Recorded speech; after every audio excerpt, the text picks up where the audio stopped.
नमस्कार साथियों, मैं Ritesh mission online academy platform के माध्यम से आप तमाम साथियों को एक जबरदस्त सेशन में बीपीएससी प्रधान शिक्षक के एक जबरदस्त सेशन में आप लोग को स्वागत करता हूं।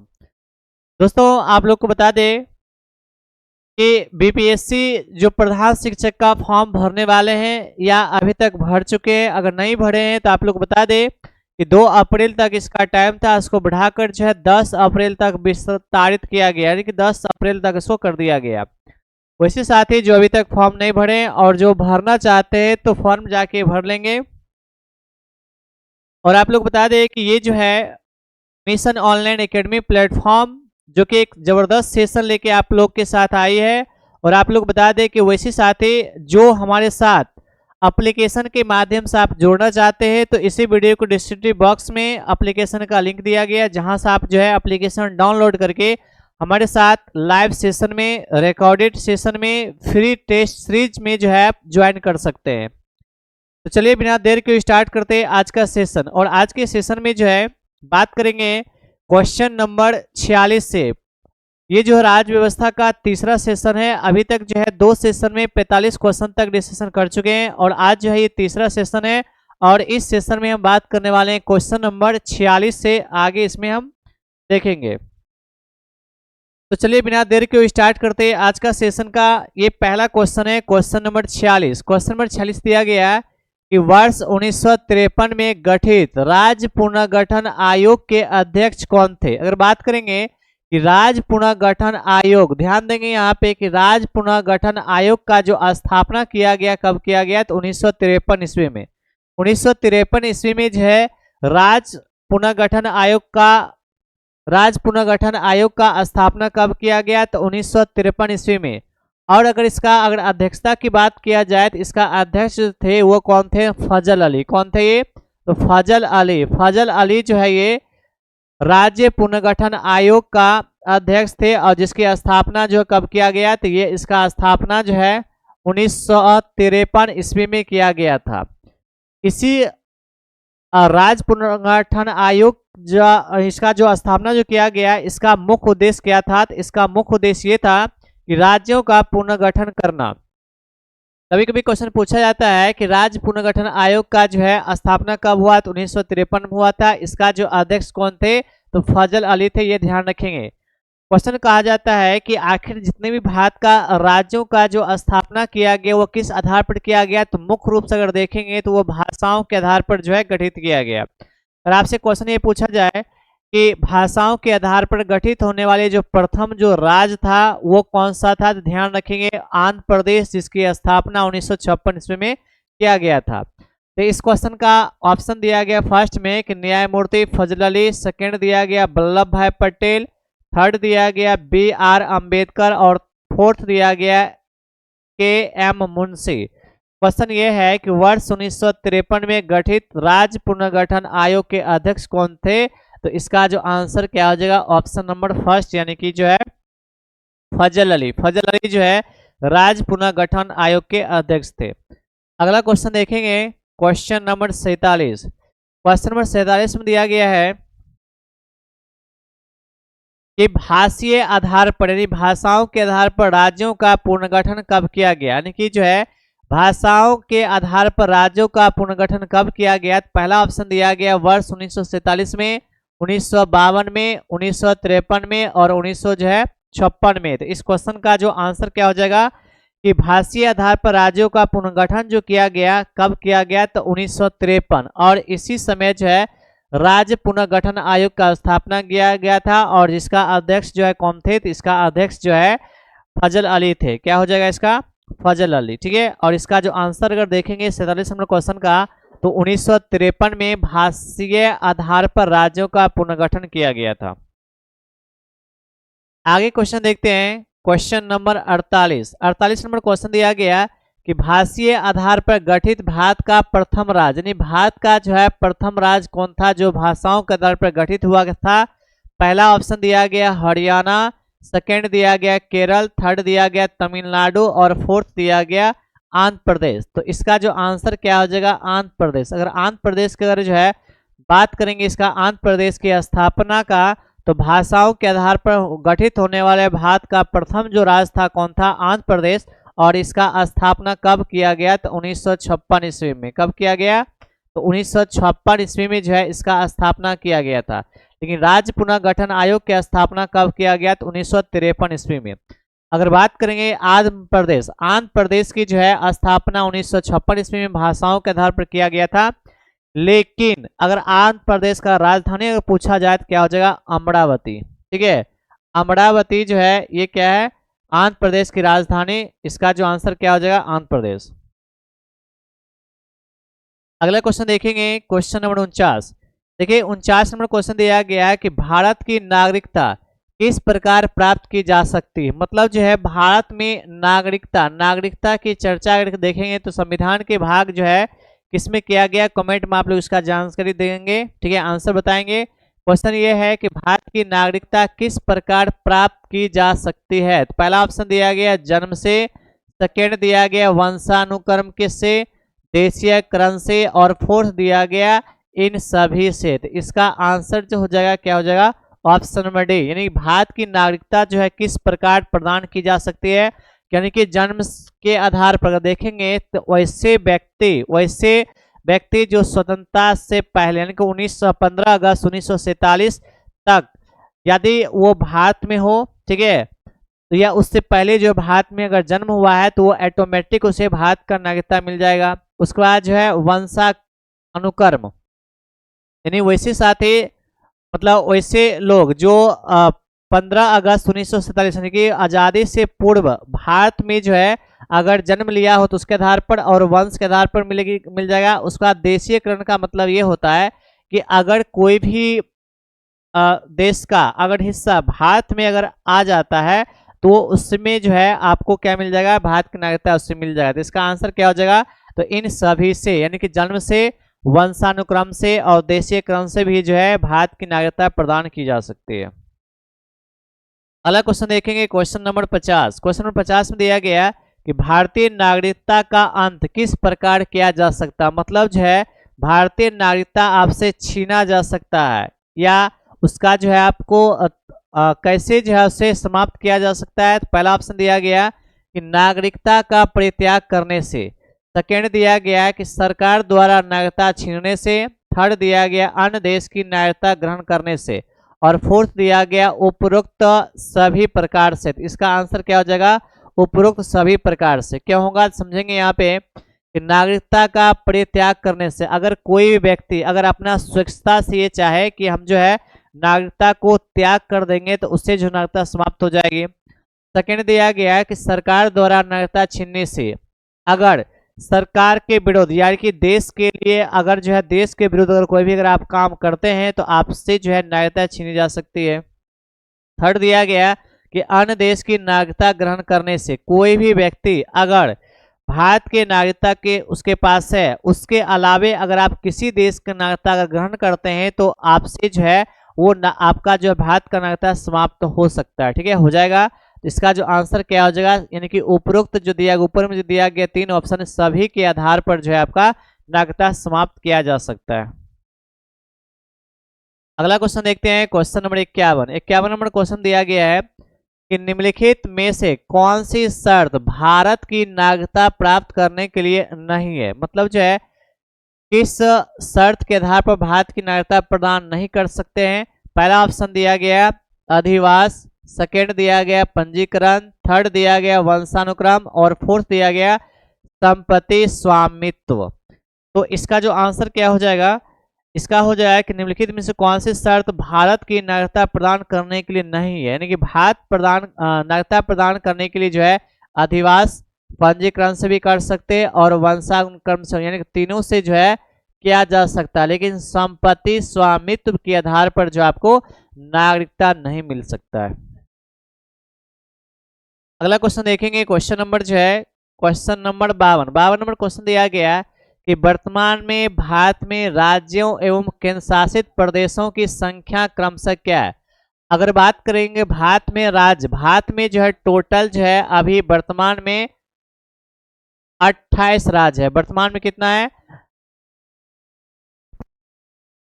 वर्तमान में जो है भारत में कुल कितने 28 राज्य है और कितना केंद्र शासित प्रदेश, तो ये जो आपका 8 गो केंद्र शासित प्रदेश है। तो भारत में कुल 28 राज्य और 8 केंद्र शासित प्रदेश है, तो इसका ऑप्शन जो है सही कर लीजिएगा, बी नंबर ऑप्शन सही कर लीजिएगा, यानी कि 28 राज्य और 8 जो है ये केंद्र शासित प्रदेश, यानी कि ऑप्शन नंबर जो है बी इसका आंसर हो जाएगा। यानी वर्तमान में भारत में 28 राज्य है और 8 क्या है केंद्र शासित प्रदेश। अगर आपसे पूछा जाए कि सबसे नवीनतम राज्य कौन है, तो सबसे नवीनतम राज्य जो है भारत का वो कौन है, तेलंगाना। तेलंगाना जो है भारत का सबसे नवीनतम राज्य है और इसकी स्थापना जो है 2 जून 2014, ध्यान रखेंगे कि 2 जून 2014 को जो है इसकी स्थापना की गई थी तेलंगाना का। और तेलंगाना राज्य जो है किस राज्य से अलग हुआ था, तो ये आंध्र प्रदेश से। ध्यान रखेंगे तेलंगाना जो है किस राज्य से अलग हुआ था, तो ये आंध्र प्रदेश से। यानी कि वर्तमान में जो है भारत में 28 राज्य और 8 जो है केंद्र शासित प्रदेश है।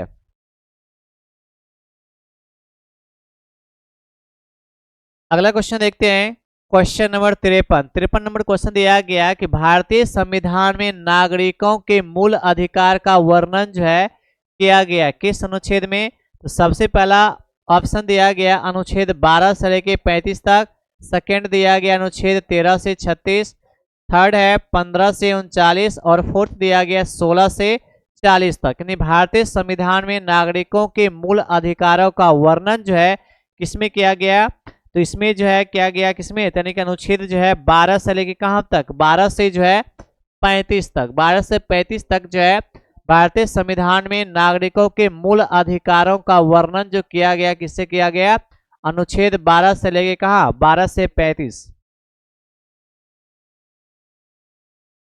अगला क्वेश्चन दिया गया क्वेश्चन नंबर 54 नंबर क्वेश्चन दिया गया है कि वर्तमान में भारतीय नागरिकों को कितने मूल अधिकार प्राप्त है, यानी कि वर्तमान में जो है भारतीय नागरिकों को कितने मूल अधिकार प्राप्त है, तो टोटल जो है 6, यानी कि 6 मूल अधिकार वर्तमान में प्राप्त है। अगर पूछा जाए कि मूल संविधान में, अगर मूल संविधान में अगर पूछा जाए तो मूल संविधान में कुल कितने, तो मूल संविधान में जो है टोटल जो है 7 मूल अधिकार था, जिसमें से एक जो है हटा दिया गया। कौन हटा दिया गया, संपत्ति, यानी संपत्ति का अधिकार जो है ये हटा दिया गया मूल अधिकार से, और इसको जो है कहाँ रखा गया, तो ये जो है कानूनी अधिकार हो गया और ये अनुच्छेद जो है 300 के ए में रखा गया। अगर आपसे क्वेश्चन ये पूछा जाए इस संविधान के किस संशोधन के तहत, संविधान के किस संशोधन के तहत जो है मूल अधिकार को ये संपत्ति के अधिकार को हटा दिया गया, तो ध्यान रखेंगे कि 42वां संविधान, यानी 42वां संविधान संशोधन जो है 1976 के तहत, 42वां संविधान संशोधन 1976 के तहत जो है संपत्ति के अधिकार को मूल अधिकार से हटाकर कहाँ रखा गया, तो कानूनी अधिकार रखा गया और अनुच्छेद जो है 300 के ए में रखा गया। तो इसलिए वर्तमान में जो है कितना मूल अधिकार है, तो टोटल जो है 6 है। पहला ऑप्शन दिया गया 5, सेकेंड है 6, थर्ड है 7 और फोर्थ दिया गया 8। इसका आंसर क्या हो जाएगा, ऑप्शन नंबर बी, यानी कि 6 जो है मूल अधिकार है वर्तमान में। ठीक है, अगला क्वेश्चन देखेंगे क्वेश्चन नंबर 55 नंबर क्वेश्चन दिया गया है कि संपत्ति के अधिकार को किस संविधान संशोधन के द्वारा मूल अधिकार से हटा दिया गया। अभी अभी क्वेश्चन देखे कि संपत्ति के अधिकार को पहला ऑप्शन दिया गया 42वां, सेकेंड है 43वां, 44वां या 46वां, तो ध्यान रखेंगे तो किससे हटा दिया गया, यानी कि 42वां संविधान संशोधन के तहत जो है संपत्ति के अधिकार को मूल अधिकार से हटाकर उसको कानूनी अधिकार में रखा गया और अनुच्छेद जो है 300 के ए में। अगला क्वेश्चन देखेंगे क्वेश्चन नंबर 56। देखिए 56 नंबर क्वेश्चन दिया गया है कि वर्तमान में संपत्ति का अधिकार एक प्रकार का है, यानी कि वर्तमान में जो है ये संपत्ति का जो अधिकार है ये किस प्रकार का अधिकार है, तो सबसे पहला ऑप्शन दिया गया मूल अधिकार, सेकेंड है नैसर्गिक अधिकार, विधिक अधिकार या फिर उपयुक्त में से कोई नहीं, तो यानी कि क्या हो जाएगा विधिक अधिकार या इसको कह सकते हैं कानूनी अधिकार। यानी कानूनी अधिकार जो है संपत्ति के अधिकार को वर्तमान जो है किस प्रकार का अधिकार है ये, तो संविधान का अधिकार वर्तमान में जो है कानूनी अधिकार है, यानी कि मूल अधिकार नहीं है। तो इसका आंसर क्या हो जाएगा? ऑप्शन नंबर सी इसका आंसर हो जाएगा। अगला क्वेश्चन देखेंगे, क्वेश्चन नंबर 57। देखिए 57 नंबर क्वेश्चन दिया गया, किस अनुच्छेद के द्वारा, किस अनुच्छेद के द्वारा जो है 6 से 14 वर्ष तक के बच्चों के लिए शिक्षा का अधिकार मूल अधिकार माना गया? मतलब किस अनुच्छेद के द्वारा जो है 6 से लेकर 14 वर्ष तक के बच्चों के लिए शिक्षा का अधिकार मूल अधिकार माना गया? पहला ऑप्शन दिया गया अनुच्छेद 20, सेकेंड है अनुच्छेद 21, थर्ड है अनुच्छेद 22 और फोर्थ दिया गया अनुच्छेद जो है 21 का 8। यानी कि इसका आंसर क्या हो जाएगा? यानी कि किस अनुच्छेद के द्वारा, किस अनुच्छेद के द्वारा जो है 6 वर्ष से 14 वर्ष तक के बच्चों के लिए शिक्षा का अधिकार मूल अधिकार माना गया? तो ध्यान रखेंगे, संविधान के अनुच्छेद जो है 21 के ए में ये कहा गया है कि 6 से लेकर 14 वर्ष तक के बच्चों के लिए शिक्षा का अधिकार जो है किस प्रकार का अधिकार है?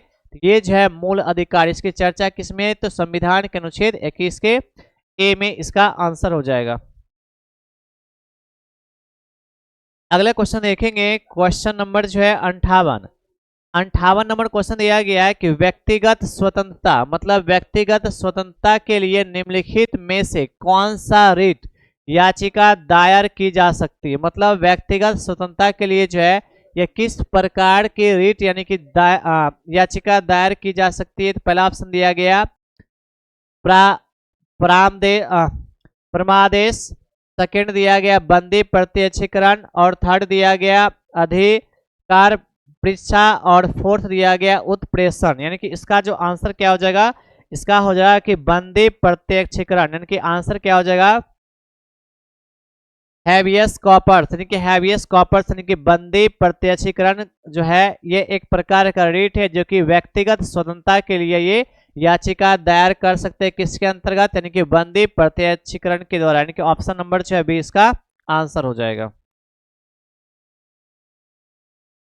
अगला क्वेश्चन दिया गया है कि मत देने का अधिकार, यानी कि मत देने का अधिकार जो है किस प्रकार का अधिकार है? तो पहला ऑप्शन दिया गया राजनीतिक अधिकार है, सेकेंड दिया गया नागरिक अधिकार है, थर्ड दिया गया आर्थिक अधिकार है और फोर्थ दिया गया कानूनी अधिकार है। यानी कि मत देने का अधिकार जो है किस प्रकार का अधिकार है? तो मत देने का अधिकार जो है ये क्या है? एक जो है राजनीतिक अधिकार है। यानी कि जो है ये एक राजनीतिक अधिकार, यानी कि इसका आंसर क्या हो जाएगा? ऑप्शन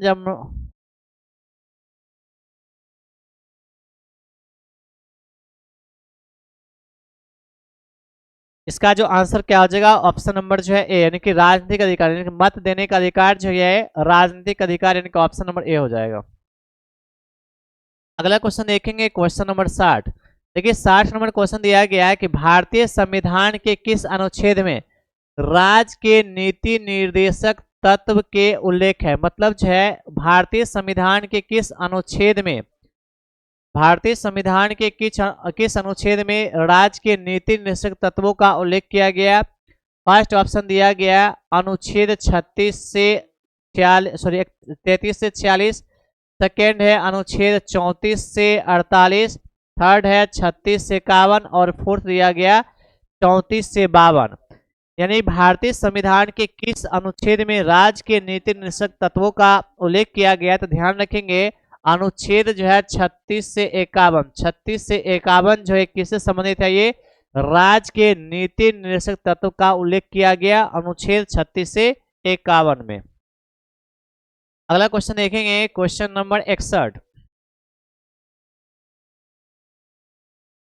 देखिए 61 नंबर क्वेश्चन दिया गया है कि संविधान के कल्याणकारी राज्य की अवधारणा, संविधान के कल्याणकारी राज्य की अवधारणा जो है किसमें निहित है? पहला ऑप्शन दिया गया प्रस्तावना में, मूल अधिकार में, नीति निर्देशक तत्वों में या मूल कर्तव्य में। इसका जो आंसर क्या हो जाएगा? कि संविधान के कल्याणकारी राज्य की अवधारणा जो है किसमें किया गया? तो राज्य के नीति निर्देशक तत्वों में, यानी कि राज्य के जो है नीति निर्देशक तत्वों में इसका उल्लेख किया गया। संविधान के कल्याणकारी राज्य की अवधारणा किसमें निहित है? ये तो राज्य के नीति निर्देशक तत्व में। और इसकी चर्चा जो है किसमें किया गया? तो अनुच्छेद 36 से लेके 51 में इसकी चर्चा किया गया। अगला क्वेश्चन देखेंगे, क्वेश्चन नंबर 62। देखिए 62 नंबर क्वेश्चन ये दिया गया है 62 नंबर क्वेश्चन दिया गया है कि नीति निषेध सिद्धांत है, मतलब नीति निषेध सिद्धांत है बाद योग्य, बाद योग्य नहीं है, अंशतः बाद योग्य है, या उपयुक्त में से कोई नहीं। यानी कि नीति निषेध सिद्धांत जो है ये क्या है, नीति निषेध सिद्धांत, नीति निषेध सिद्धांत जो है क्या है, ये जो है अंशतः, मतलब अंशतः जो है ये बाद योग्य है। क्या है ये, अंशतः बाद योग्य, यानी कि नीति निषेध सिद्धांत क्या है, अंशतः बाद योग्य है। इसका आंसर क्या हो जाएगा, ऑप्शन नंबर सी हो जाएगा। अगला क्वेश्चन दिया हुआ है क्वेश्चन नंबर 63 नंबर क्वेश्चन दिया गया है कि राज्य के नीति निर्देशक सिद्धांतों के अनुसार किस आयु तक के बच्चों को निःशुल्क एवं अनिवार्य शिक्षा देने की आशा की जाती है। मतलब राज्य के नीति निर्देशक सिद्धांतों के अनुसार किस आयु तक के बच्चों को निःशुल्क एवं अनिवार्य, मतलब निःशुल्क एवं जो है अनिवार्य शिक्षा देने की आशा की जाती है। तो पहला ऑप्शन दिया गया 14 वर्ष, सेकेंड है 16 वर्ष, थर्ड है 8 वर्ष और फोर्थ दिया गया 12 वर्ष। तो इसका आंसर क्या हो जाएगा इस क्वेश्चन का, तो इस क्वेश्चन का आंसर सभी लोग बता सकते हैं, यानी कि राज्य के नीति निर्देशक सिद्धांतों के अनुसार जो है किस आयु तक के बच्चों को निःशुल्क शिक्षा निःशुल्क एवं अनिवार्य शिक्षा देने की जो है आशा की जाती है। तो आंसर क्या हो जाएगा, आंसर ये हो जाएगा कि वर्ष 14, यानी कि वह 14 वर्ष तक के बच्चों को जो है नीति निषेध सिद्धांतों के अनुसार 14 वर्ष तक के बच्चों को निःशुल्क एवं अनिवार्य शिक्षा देने का प्रावधान किया गया है। ठीक है, अगला क्वेश्चन देखेंगे क्वेश्चन नंबर 64। देखिए 64 नंबर क्वेश्चन ये दिया गया है कि भारतीय संविधान के मूल कर्तव्य, यानी कि मूल कर्तव्य की जो किस अनुच्छेद में है, मतलब मूल कर्तव्य का वर्णन जो है किस अनुच्छेद में है। तो पहला दिया गया ऑप्शन कि अनुच्छेद 51, सेकेंड दिया गया अनुच्छेद 51 का क, थर्ड दिया गया अनुच्छेद 52 और फोर्थ दिया गया अनुच्छेद 53। अगर बात करेंगे भारतीय संविधान में मूल कर्तव्यों का वर्णन जो है किस अनुच्छेद में किया गया है, तो ध्यान रखेंगे कि मूल कर्तव्य की चर्चा जो है संविधान के अनुच्छेद 51 का क में किया गया। किसमें किया गया, अनुच्छेद जो है 51 का क में किया गया। अगर बात करेंगे इसमें एक मूल कर्तव्य, अभी वर्तमान में जो है मूल कर्तव्य यानी भारतीय संविधान में कितने मूल कर्तव्यों का उल्लेख किया गया, तो 11। ध्यान रखिएगा कितना मूल कर्तव्य, टोटल जो है 11 जो है मूल कर्तव्य की चर्चा जो है संविधान के अनुच्छेद 51 का ए में किया गया। तो इसका आंसर क्या हो जाएगा, अनुच्छेद जो है 51 का ए हो जाएगा या क। अगला क्वेश्चन देखते हैं क्वेश्चन नंबर जो है 65 नंबर क्वेश्चन दिया गया है कि संविधान में मूल कर्तव्यों की प्रेरणा किस देश से लिया गया। बहुत इंपॉर्टेंट क्वेश्चन है कि मूल कर्तव्य की चर्चा जो है संविधान के मूल कर्तव्य शब्द जो है ये किस देश के संविधान से लिया गया। जिसे आप सभी लोग जानते हैं कि जब संविधान सभा के द्वारा जो संविधान का निर्माण किया जा रहा था तो उसको निर्माण करने में 2 वर्ष 11 महीना 18 दिनों का समय लगा था। लेकिन इसमें क्या हुआ था कि जब 2 वर्ष 11 महीना 18 दिन का समय लगा था तो उससे पहले जो है इसमें कि टोटल जो 60 देशों का संविधान का अध्ययन किया गया और जो सही लगा दूसरे देशों के संविधान में सही लगा उसको जो है भारत के संविधान में शामिल किया गया। तो इसमें बहुत सारे ऐसे जो है विदेशी स्रोत है जो भारत के संविधान में शामिल किया गया। तो वही क्वेश्चन दिया गया है कि मूल कर्तव्य, आखिर मूल कर्तव्य जो है ये किस देश के संविधान से लिया गया या किस देश की संविधान से मूल कर्तव्य को भारत में शामिल किया गया। ठीक है, देखेंगे फर्स्ट ऑप्शन दिया गया जर्मनी, सेकेंड दिया गया आयरलैंड, थर्ड दिया गया सोवियत संघ जिसको हम रूस भी कहते हैं, सोवियत संघ रूस, और फोर्थ दिया गया साउथ अफ्रीका मतलब जो है दक्षिण अफ्रीका। तो इसका आंसर क्या हो जाएगा, यानी कि मूल कर्तव्य की चर्चा जो है आपको बताया कि संविधान किसमें अनुच्छेद जो है 51 के ए में है और वर्तमान में कितने मूल कर्तव्य है, तो टोटल जो है 11 मूल कर्तव्य है। मूल कर्तव्य जो है किस देश के संविधान से लिया गया, तो ध्यान रखेंगे पूर्व सोवियत संघ, जिसको जो है रूस कहा जाता है, पूर्व सोवियत संघ से जो है मूल कर्तव्य लिया गया था। अगर बात करेंगे यहाँ पे कि दक्षिण अफ्रीका से क्या लिया गया था, संविधान संशोधन की प्रक्रिया जो है किस देश के संविधान से लिया गया, तो ये जो है आपका दक्षिण अफ्रीका से लिया गया था। लेकिन नीति निर्देशक तत्व जो है ये किससे लिया गया, तो आयरलैंड, ठीक है, आयरलैंड के संविधान से लिया गया था। अगला क्वेश्चन देखेंगे, क्वेश्चन नंबर 66 नंबर क्वेश्चन में यह है कि वर्तमान में संविधान में मूल कर्तव्य की कुल संख्या कितनी है। तो अभी अभी देखिए कि इसका संख्या कितना हो जाएगा, तो टोटल जो है मूल कर्तव्य कितना है भारतीय संविधान में, तो 11 मूल कर्तव्य है। और इसकी चर्चा जो किसमें किया गया, तो संविधान के अनुच्छेद 51 के ए में किया गया। अगला क्वेश्चन है क्वेश्चन नंबर 67।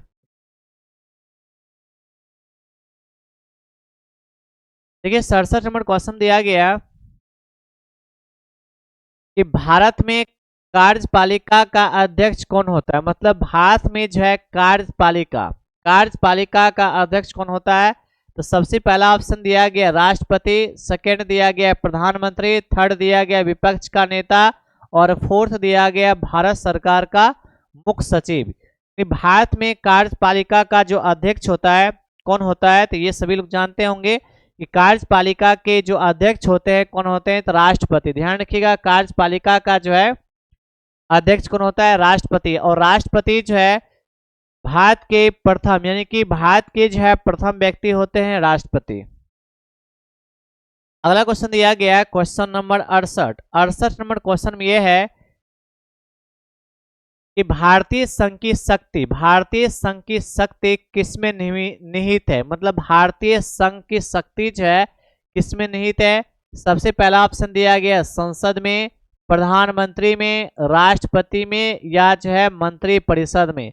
भारतीय संघ की शक्ति जो है ये किसमें निहित है। तो भारतीय संघ की शक्ति जो है किसमें निहित है, तो समझ, तो इसका जो आंसर क्या हो जाएगा, ऑप्शन नंबर जो है ए, यानी कि संसद में। नहीं, भारतीय संघ की शक्ति जो है किसमें होता है, संसद में। आप ध्यान रखेंगे कि किसी भी जो है देश में किसी भी प्रकार की कानून बनाने का शक्ति जो है किसके पास होता है, संसद के पास होता है, ठीक है। और संसद किस किस के मिलकर बनता है, तो संसद में राष्ट्रपति, लोकसभा और राज्यसभा मिलकर जो है सांसद बनता है। इसका आंसर क्या हो जाएगा, संसद। अगला क्वेश्चन देखेंगे क्वेश्चन नंबर 69। देखिए 69 नंबर क्वेश्चन दिया गया है कि भारतीय सेवाओं का सर्वोच्च सेनापति, मतलब भारतीय सेवाओं का सर्वोच्च सेनापति जो होते हैं कौन होते हैं। सबसे पहला ऑप्शन दिया गया राष्ट्रपति, सेकेंड दिया गया उपराष्ट्रपति, थर्ड दिया गया रक्षा मंत्री, और फोर्थ दिया गया फील्ड मार्शल। भारतीय सेवा का सर्वोच्च जो सेनापति जो होते हैं कौन होते हैं, तो राष्ट्रपति। इसका जो आंसर क्या हो जाएगा, राष्ट्रपति की जो है भारतीय सेवाओं का सर्वोच्च सेनापति जो होते हैं कौन होते हैं, राष्ट्रपति होते हैं।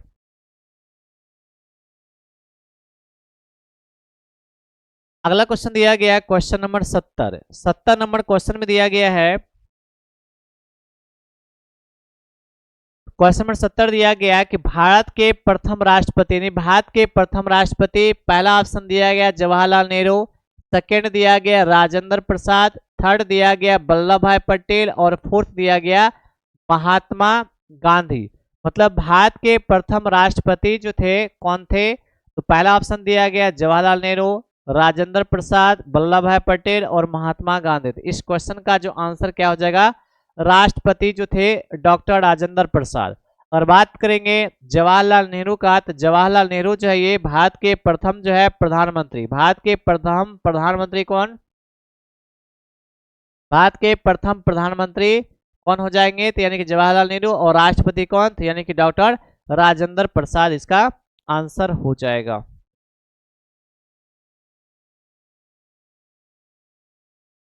ये टोटल जो है आज का ये सेशन का ये लास्ट क्वेश्चन था, क्वेश्चन नंबर 70। हम लोग आज के सेशन में क्वेश्चन नंबर 46 से लेके 70 तक इसका डिस्कशन किए। अगर आप लोग को ये सेशन अगर अच्छा लगा हुआ तो वीडियो को जरूर लाइक कर दीजिएगा, शेयर कर दीजिएगा। वैसे साथ ही जो पहली बार इस यूट्यूब चैनल को देख रहे हैं तो आप जो है इसको जरूर सब्सक्राइब कर लीजिएगा और बेल आइकॉन को दबा दीजिएगा, ताकि जितना भी वीडियो इस पर अपलोड किया जाएगा उसका सारा नोटिफिकेशन आप तक जो है पहुंच जाए। और वैसे साथ ही जो प्रधान शिक्षक का बैच अगर एप्लीकेशन के माध्यम से अगर जुड़ना चाहते हैं तो इसी वीडियो को डिस्क्रिप्टिव बॉक्स में एप्लीकेशन का लिंक दिया गया है, जहां से जो एप्लीकेशन डाउनलोड करके आप जो हमारे कोर्स से आप जुड़ सकते हैं, जहां पे आपको लाइव क्लास, रिकॉर्डेड क्लास और प्रत्येक क्लास का पीडीएफ और उसके साथ आपको जो है फ्री टेस्ट सीरीज भी आपको यहाँ पे मिलेगा। इसलिए आप लोग जो है एप्लीकेशन को अभी ही इसको जो है डाउनलोड कर कीजिए और हमारे साथ आप जो है जुड़िए।